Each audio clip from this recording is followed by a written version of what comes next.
Hello and welcome to the fourth deep dive on the remote ready sessions. And today we're going to unpack ways of working remotely. And I am joined by Arnie. How are you, mate? Good, Sean. How are you? Very good, thank you. I'm pretty excited about today's session. I think it's going to be full of really practical tips and tools on how teams can start to work really effective remotely together. So let's dive in. We're going to cover 4 practices that we feel that your team really needs to get themselves set up to work remotely. We're going to cover the customer daily stand-up, a really cool tool that you can use in team meetings called Lean Coffee.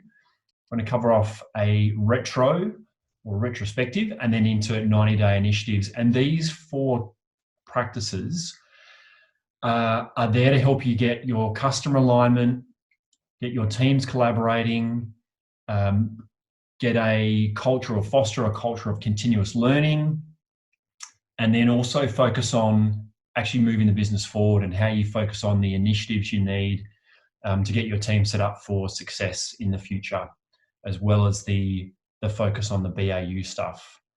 So let's dive in, shall we? Arnie, why don't you talk us through daily customer stand-up and how that looks? Yeah, definitely, Sean. This tool or this practice is really important for every contact center or any customer experience team. Basically, what it is every day you look at the key metrics. As we know, it's very metrics based in any operations team because it's so you're at the beating heart of a business, and you get all the contacts from your customers. So you need to know what's happening, how often it's happening, and what those metrics are. So it's an opportunity to look through that, but it's also an opportunity to stay connected with the rest of your team in the morning and to still continue to talk through the important things that will impact your customers, but also your people as well. So as you can tell on the board that we've got that we're sharing here, you have your FYIs, so some of the key little information for the rest of the team that they need to know, but also some key comms as well, because those things are still going to be important to talk through. Considerations for your team, you really got to think about keeping it simple. You could lay this out into a lot of key stats. Just look at the ones that will really impact, or the ones that you really have a direct control over. You also want to think about your outcomes as well. So what outcome you want to achieve. You might have a strategic goal in these short stand-ups every day. You might do this once or twice. It might not just be once. And the duration, I would recommend somewhere really just 15 minutes when you run these. You don't want these to be long, drawn-out meetings. They need to be quick and sharp and tactical.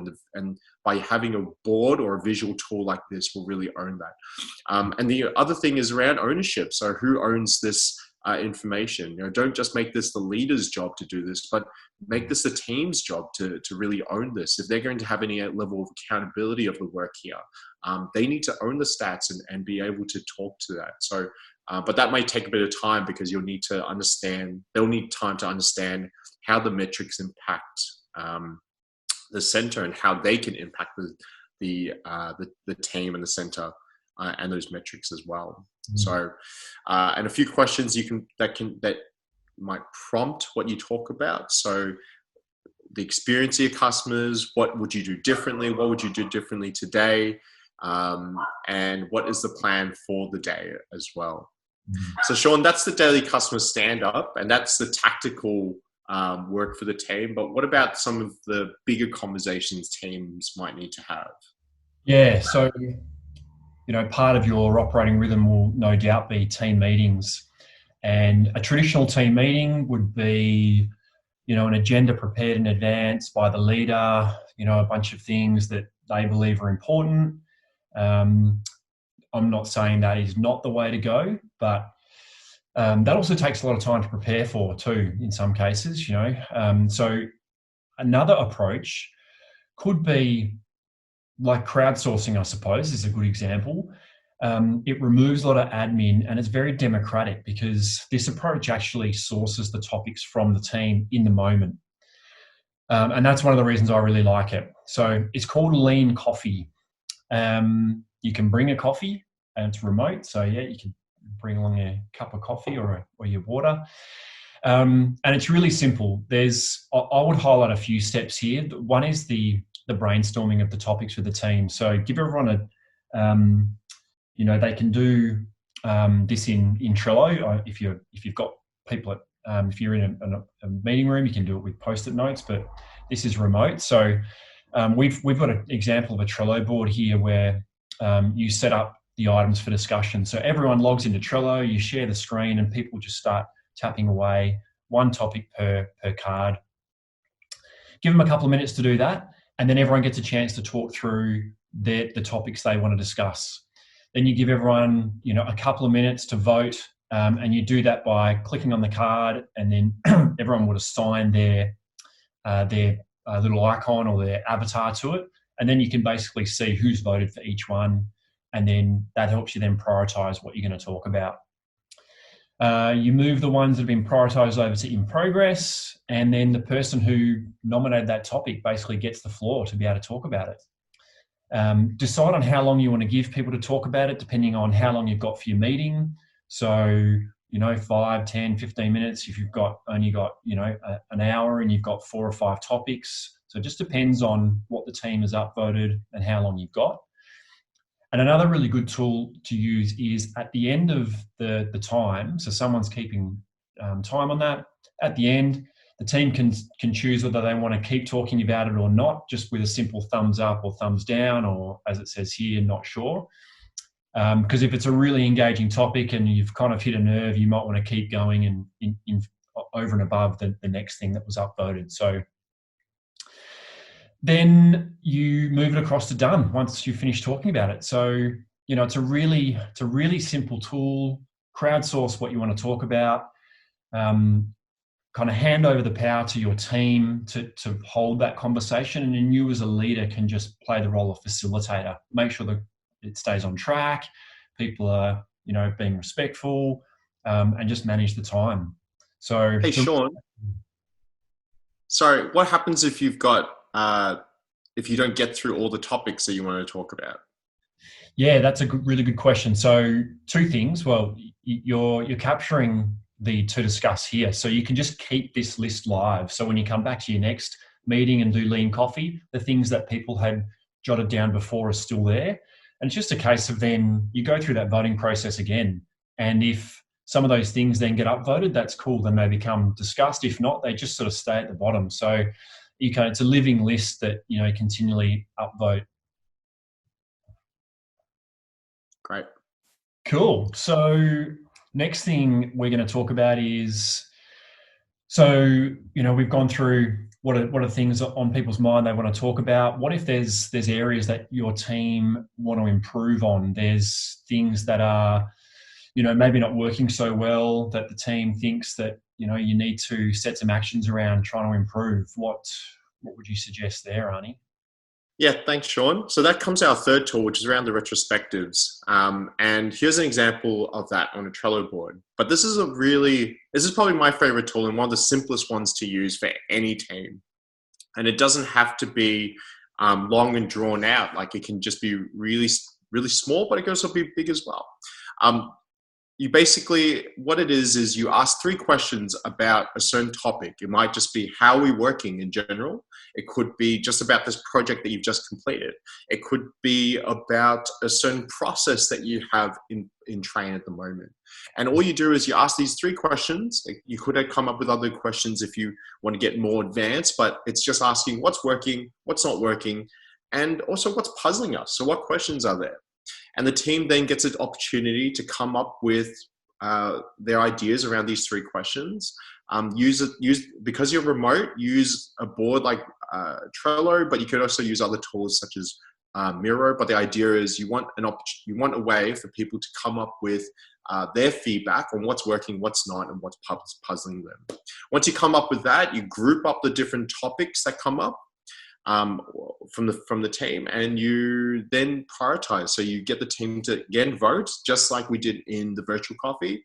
Vote on the topics that interest them, um, and then start from the ones that have the most votes and start talking about it and come up with some actions to start improving it. There may be actions that are so big that you may need to break down a little bit more. If they're really, really big, it's not in your control. It might be a strategic project that you might need to explore. But those actions that you come out with from the session are not things that you're going to necessarily solve in that session when you do a retrospective. It's about triaging new actions that you're going to take away and check in on later to start solving those problems. And by doing that, you start creating this continuous loop of improvement in your team. So that's a retrospective, Sean. Yeah. Well, yeah, I love the fact that it's team led. And again, it's another example of how the leaders plays a slightly different role in the team rather than leading and directing everything. They become more facilitators and coaches and helping to remove those blockers. So yeah, love this as well. Yeah, that's right. And it gives the team a voice, really, and it creates trust with the team when they realize that their voice is heard and that there are actions being taken to improve things. Yeah. So that's the beauty behind the retrospective. Sean, we've talked a little bit about continuous improvement. We talked about the tactical stuff. We've talked about some of the big topics as well. But what about some of your projects and the initiatives that you still have on? Because they still need to be worked on. Yeah, they do. Yeah, you got to keep the work moving. And as much as BAU work in a contact center is important and takes a lot of time, contact center leaders and managers always have some initiatives that they're working on. So what we've got here is, again, using Trello is a way to visualize all of that work so that you can keep working on it remotely. The thing I love about tools like Trello is that visual nature of it and the way that it highlights where the work is, who's working on it, what theme it's under, and then how it's moving through. So, certainly beats things like, action lists in Excel or those kind of things. So what we've got here is a 90-day initiatives board. We tend to work on these in 90-day cycles, just a good amount of time to get big initiatives up and running and get them completed and through before you then start to plan again. And it tends to dovetail nicely into operating rhythms that already exist in organizations. We think it's really important to have your vision in the board, just like it is on your customer board, because it acts as your true north, your compass point when you're making decisions about how much work you should pick up, when you should pick it up. If there's any questions around that, this helps to align you to make your decisions in line with that. Then what you do is create some strategic drivers or streams that the work will naturally fit under. And again, this helps you focus the work and make decisions on new ideas for initiatives and whether you should complete them.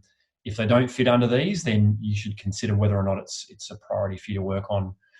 Then you come up with all of your initiatives. Trello allows you to put tags on these, and you can see here they're all tagged appropriately. And then you work in short cycles. So typically 2 weeks, where the team will come together and start with, say, people experience survey. Guys, what do we want to work on in the next 2 weeks? We think we need to decide on what the questions look like. Okay, cool. So let's create a card for that. And then we'll talk about, okay, who needs to work on it, and people will pull that work and they'll decide if that's something that they want to work on. That moves across into to do, and then as you're working through that 2 weeks, when you're ready, you pick that card up and you drag it across to in progress. Once it's done, moves across to done naturally. So it's a great way when we come back to the streams and talking about the initiatives to get alignment across the team. Everyone understands what the work is and why we're doing it. So there's complete alignment. Nothing gets to in progress and someone says, oh, why are we working on that? Everyone knows as you're going through. You can see people's capacity really well. Like if Arnie has picked up 2/3 of this work, then maybe we have a chat to Arnie and say, do you really have capacity for that with everything in BAU? We can help support him. If we believe that work's critical, maybe I can pick some stuff up and help to do that as well. as I said, we pull the work, it's not pushed. So I decide if I've got capacity to pick it up or if I've got the skills to do that. And ultimately, the key part of this is it gets the right work done. So the team agrees what the work is, and the team pulls that work through, and you make sure you get the right stuff done. So it's a great tool. It's visual, and yeah, nice and simple too, I think.